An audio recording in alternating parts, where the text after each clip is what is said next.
A source tells CNN that former President Trump is meeting with his legal team this weekend to consider his options after being invited to appear next week before a Manhattan grand jury.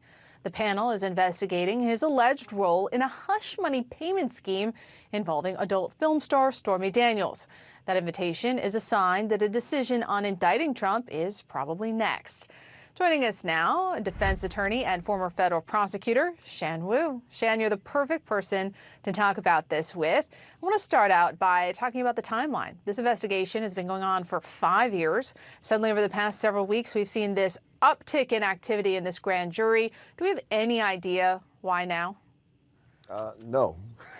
One could speculate that there's some public criticism of Bragg after Mark Pomerantz had published his book. Obviously, there's been a lot of publicity about Georgia maybe being the first with Fani Willis's investigation to indict Trump, but we really don't know. And Alvin Bragg in the past has not shown any appetite for taking on Trump.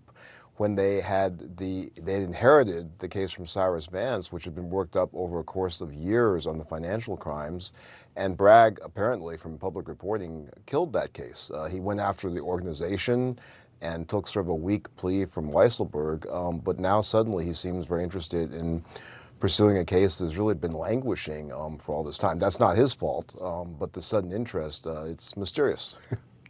Mysterious indeed. Now, I also want to talk about another important part of this case, which is Michael Cohen.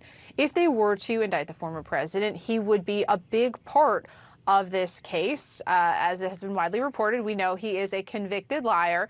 But you've pointed out correctly that plenty of times cooperating witnesses have complicated pasts, previous convictions. But I also want to ask you, I mean, in addition to being a convicted liar, for the past 5 years, Michael Cohen has run to every camera available to disparage his former boss. Is that going to be a problem if he is put on the witness stand? It may or may not be a dispositive problem for conviction, but it certainly gives a lot of ammunition for the defense attorneys to weigh into him in terms of his bias, for one thing, as well, of course, as his credibility.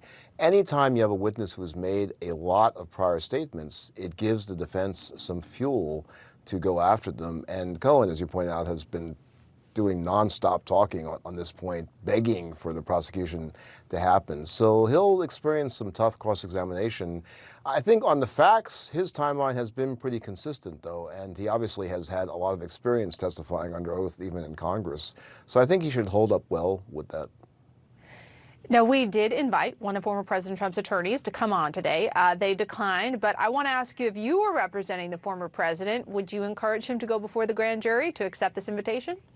Absolutely not. Most defense counsel would not want that to happen. And also, Trump, like many very powerful people, believes himself to be great at handling himself with questions, marketing, making his pitch.